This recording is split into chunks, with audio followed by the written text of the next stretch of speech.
साल से पत्नी ने मेरे ऊपर डाइवोर्स का केस किया हुआ है और पूरे परिवार पर डोमेस्टिक वायलेंस का भी मुकदमा चलाया हुआ है। पहले तो 6-7 महीने हम पूरा परिवार घर से भागे रहे। मुझे नौकरी से भी अनुपस्थित रहना पड़ा, लेकिन कुछ अदालती राहत मिलने से हम अपने घर वापस आए। हम पूछना चाहते हैं कि इस मुकदमे से हमें कब मुक्ति मिलेगी। देखिए, आजकल डोमेस्टिक वायलेंस और डाइवोर्स के केस बहुत तेज़ी से बढ़ रहे हैं और इसके पीछे वही मुख्य कारण है कि हमने अपने कर्मों के माध्यम से शुक्र और बृहस्पति को इतना अशुभ बना लिया है कि हमारे यहाँ शालीनता के, हमारे यहाँ सम्मान के, एक दूसरे को आदर मान और प्यार देने की जगह एक दूसरे से बदला लेने या एक दूसरे को अपमान करने के प्रश्न बढ़ते जा रहे हैं। ऐसे भी यदि जन्म कुंडली में राहु और शनि का संयोग हो, तीसरे स्थान पर केतु हो, 11वें स्थान पर यदि शनि बैठे हों, 9वें स्थान पर राहु विराजमान हो, दूसरे स्थान पर शनि हो जाएं, बृहस्पति अशुभ संयोग में हो, शुक्र के ऊपर मंगल का अशुभ प्रभाव हो, तो ज़्यादातर मामलों में देखा गया है कि वैवाहिक संबंध अस्थिर रहते हैं। और ऐसे में क्योंकि शुक्र की प्रबलता के कारण, बृहस्पति के संयोग के कारण वैवाहिक कार्य तो किसी भी उम्र में हो जाता है, लेकिन वो टूटता भी बहुत सहजता से। जैसे ही अशुभ योगों की दशा आती है, अशुभ ग्रह स्थिति बनती है, तत्काल संबंधों में कटुता पैदा हो जाती है और फिर कटुता इतनी आगे बढ़ जाती है कि वो एक दूसरे किसी भी सीमा तक चले जाते हैं। इतनी वैचारिक मत भिन्नता पैदा हो जाती है कि फिर एक दूसरे को जेल कराने, पूरे परिवार को जेल में ठूंस देने, परेशान करने, नौकरी से अलग कर देने, यानी बहुत कुछ होता है। इसीलिए डोमेस्टिक वायलेंस के केस भी किए जाते हैं। इसमें ज़्यादातर जो प्रभाव है, ज़्यादातर जो मार्गदर्शन है, वो तो वकील और कोर्ट कचहरी के द्वारा होता है।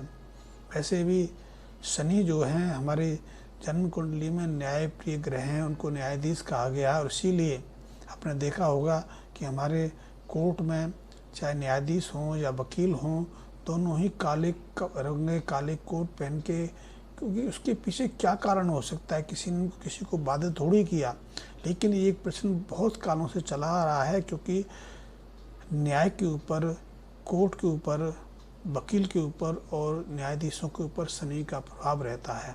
ऐसे में शनि की अशुभता ही संबंधों में कटुता पैदा कर देती है और शनि की अशुभता के कारण ही लंबे समय तक वैवाहिक कार्यों में विघ्न बाधा बनी रहती है या वैवाहिक कार्य आगे नहीं बढ़ पाता, या शनि की प्रबलता के कारण, शनि के अशुभ योगों के कारण हम जो प्राकृतिक सहज जो रिश्ते आते हैं उनको रिफ्यूज्ड, उनको एक्सेप्ट नहीं करते और ये हमारे लिए आगे चलकर बहुत अशुभ साबित होते हैं। तो कोर्ट कचहरी के पीछे भी हमारी ग्रह स्थितियाँ बहुत ज़्यादा प्रभावी रहती हैं। यदि हमारी जन्म कुंडली में अशुभ योग बने हैं तो निश्चित रूप से ऐसी स्थितियाँ हमारे सामने निर्मित हो जाती हैं। तो ऐसे में यदि आपने कोर्ट कचहरी से बाहर आना है तो अपने शनि की अशुभता को दूर करने के आपको प्रयास करने चाहिए। आपको राहु की अशुभता को भी दूर करने की कोशिश करनी चाहिए। यदि राहु और शनि आपकी जन्म कुंडली में अशुभता की तरफ, अशुभता निर्मल होगी तो आप सहजता से और शीघ्रता से इस केस कोर्ट कचहरी के मामले से बाहर आ सकेंगे। आपका संबंध विच्छेद हो सकता है और आगे का जीवन आपका सुखद ग्रस्त जीवन बन सकता है। तो इसके लिए एक चीज़ और भी है, यदि बुध के साथ में शनि राहु की युक्ति बन जाए, मेल बन जाए, तो ऐसे मामले में जेल जाने की नौबत आ जाती है क्योंकि ये अशुभ ग्रह, 3 ग्रह बुध, शनि और राहु व्यक्ति की मानसिक दशा को इतना स्थिर और क्रूर बना देते हैं कि वो दूसरों को जेल कराने के पीछे पड़ जाता है और किसी भी हद तक जाके वो जेल कराता है। तो लेकिन आपकी जन्म कुंडली में तो ऐसी स्थिति नहीं है। तो आप इस कोर्ट कचहरी से बचने के लिए, यदि आपको कोर्ट कचहरी में से बचना है, अपने संबंधों से शीघ्र निजात पानी है, तो सबसे पहले तो आप 43 दिन तक शनि की शांति के लिए पूजा वाले जो नारियल होते हैं वो एक नारियल लेकर और उसके साथ में 10 बादाम लेकर सरसों के हाथ का उसको स्पर्श करके सरसों के तेल का टीका लगा के उसको जल प्रभावित करना है। हर शनिवार को ये उपाय करना है, इससे शनि की अशुभता दूर होगी। वैसे इसके साथ 2 उपाय एक साथ संपन्न हो जाते हैं, शनि और अशुभ और राहु। तो यदि इस उपाय को करेंगे तो शनि और राहु की अशुभता आपकी जन्म कुंडली से मिटेगी और आप जो भी बात, जो भी तत्व न्याय के सामने, न्यायाधीश के सामने रखेंगे, अपने वकील के माध्यम से अपनी बात को प्रस्तुत करने का प्रयास करेंगे तो वो जो कोर्ट है आपकी बात को समझेगा, आपको राहत देगा। इसके अलावा आप 10 दिन तक 10 शनिवार गरीबों को दान दे सकते हैं। दान में आप कंबल दे सकते हैं, शनि संबंधी कोई वस्तु दे सकते हैं, जूते दे सकते हैं, लोहे की कोई वस्तु दी जा सकती है, छतरी दी जा सकती है। और कुछ ना मिले तो नारियल के साथ में आप उन्हें तवा, चिमटा, बाल्टी कुछ भी दे सकते हैं। ये आपके लिए बहुत महत्वपूर्ण हो जाएगा। इसके अलावा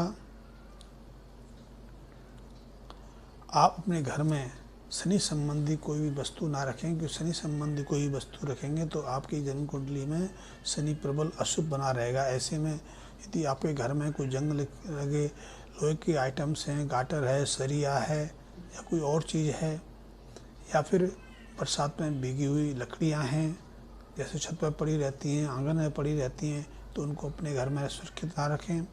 यदि घर में घड़ियां जो बंद हो जाती हैं, बेकार हो जाती है, हम उनको बाहर नहीं निकालते, वो भी अशुभता की तरह संकेत करती हैं। इसके अलावा और बहुत सारी इलेक्ट्रॉनिक आइटम हैं, जैसे बहुत गीजर है, प्रेस है, रेडियो है, टेलीविज़न है, या और भी कई चीज़ें हो सकती हैं जो बंद हो जाती हैं, जिनका प्रयोग नहीं करते और उनको हम अपने घर में या पलंग के अंदर रख देते हैं। ये भी शनि को प्रबल बनाता है, शनि की अशुभता को बढ़ाता है। ऐसे में आपकी समस्या और बढ़ सकती है और आपका जो केस है वो और लंबा ज़्यादा खिंच सकता है, आपको और ज़्यादा समस्याओं का सामना करना पड़ सकता है। इसलिए आप इससे बचने की भी प्रयास करें।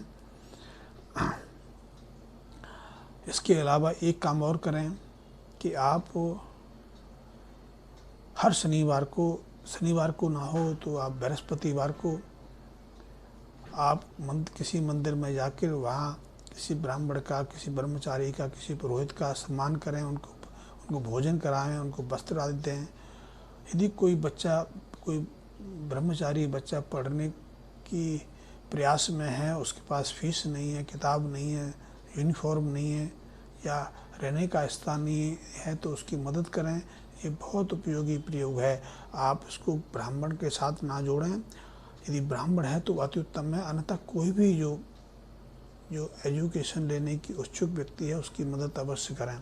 इससे आपकी राहु की जो अशुभता शांत होगी, आपकी जन्म कुंडली में बृहस्पति प्रबल बनेंगे, आपके गृहस्थ को सुख शांति प्रदान करेंगे और आपके ऊपर जो एक पहाड़, दुखों का पहाड़ टूटा है, उससे आपको निवृत्त करने की में काफ़ी मदद करेंगे। इसके अलावा आप हर बुधवार के दिन 9 कन्यकाओं को जो 9 वर्ष से कम की हों उनको मिष्ठान खिला सकते हैं, मिठाई दे सकते हैं, जो जलेबी दे सकते हैं, या जो उनको अच्छा मीठा लगता हो उसका भोजन करा सकते हैं। उनको दान दक्षिणा देकर उनके पैरों को स्पर्श करके उनका आशीर्वाद ले सकते हैं। लेकिन पैरों को स्पर्श करने से पहले यदि एक बर्तन में पैरों को धो लें, जल से स्वच्छ कर लें, थोड़ी से पहुँचें, ये आपके लिए बहुत अनुकूल रहेगा, बहुत प्रभावी रहेगा। इससे निश्चित रूप से 1-2 हफ्ते में ही